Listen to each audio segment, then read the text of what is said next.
گناہوں کے شہر کی یہ کہانی شروع ہوتی ہے 18ویں صدی عیسوی میں کہ جب ایک کسان اٹلی کے ایک بنجر و ویران علاقے میں رہا کرتا تھا جہاں پانی کا فراہم ہونا ایک بڑی نعمت کا درجہ رکھتا تھا۔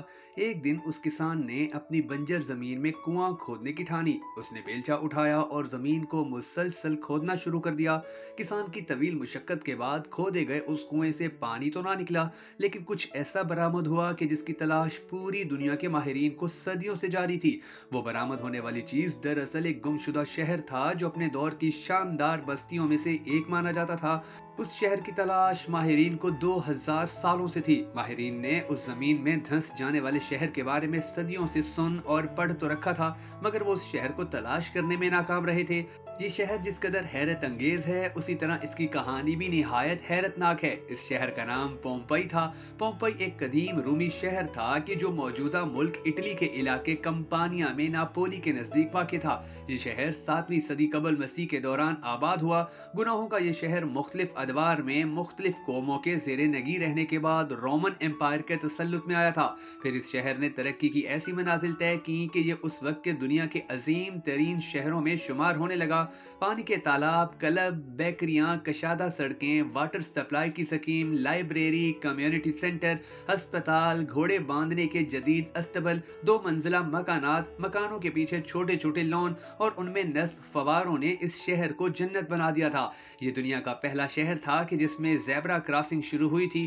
یہیں سے کریم کیک ایجاد ہوا اور یہیں سے اجتماعی غسل خانوں یا حمام کے تصور نے جنم لیا تھا۔ یہ رومن امپائر کے بڑے تجارتی شہروں میں سے ایک تھا، لیکن دولت کی فراوانی کے بعد رفتہ رفتہ اس شہر کی پہچان تبدیل ہونے لگی۔ اجتماعی غسل خانے یا اجتماعی حمام بے حیائی کے مراکز بننے لگے، جس کو روکنے والے بجائے اس کو روکنے کے اس بے حیائی سے لطف اندوز ہونے لگے۔ چند دہائیوں بعد یہ بے حیائی اس شہر کا عام مزاج بن گئی۔ اب اس شہر کی پہچان زرعی، تجارتی یا صنعتی شہر کی نہ رہی، بلکہ اب یہ ایک بڑے آزاد معاشرے کا ایک بے حیا شہر بن گیا تھا۔ کسی پابندی، کسی روک ٹوک، ہر قسم کے قانونی و سماجی بندھنوں سے آزاد کھلے عام جنسی تعلقات اس شہر کی خاص پہچان بن گئے تھے۔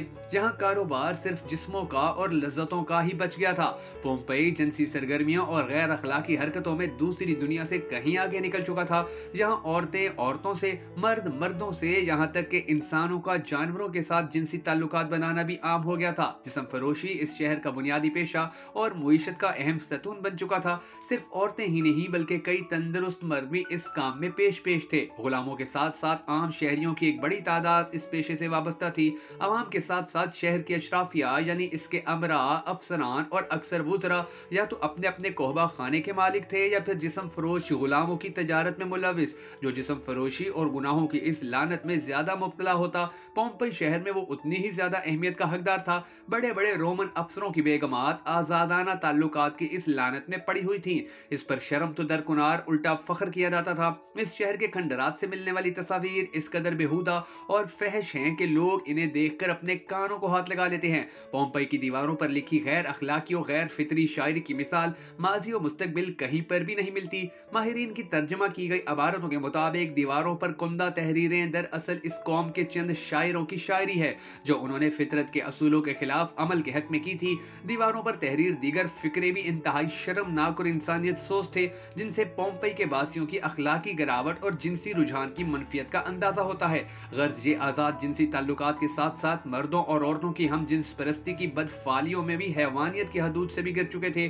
ایک آتش فشاں پہاڑ یعنی ماؤنٹ ویسویس کے دہانے پر واقع ہونے کے باوجود یہ شہر ہر قسم کے خطروں سے بے نیاز اپنی رنگ رلیوں میں مصروف تھا۔ اس بے حیا قوم کی اریانی اور سرکشی جب حد سے بڑھنے لگی تو قدرت جلال میں آئی اور خدا نے اس سرکش قوم کی رسی کھینچنے کا فیصلہ کر لیا۔ اس قوم کا انجام کیا ہوا، یہ جاننے سے پہلے اگر آپ کو ہماری یہ ویڈیو پسند آ رہی ہے تو ہمیں سپورٹ کرنے کے لیے ہماری اس ویڈیو کو لائک ضرور کر دیجیے گا۔ میں ہوں شکیل حیدر اور آپ دیکھ رہے ہیں بہکر نیٹ ورک ویڈیوز۔ دوستو 89 عیسوی میں اس قصبے کے قریب واقع ویسویس کے آتش فشاں پہاڑ سے لاوا نکلنے لگا۔ پھر یہ آتش فشاں اس قدر شدت سے پھٹا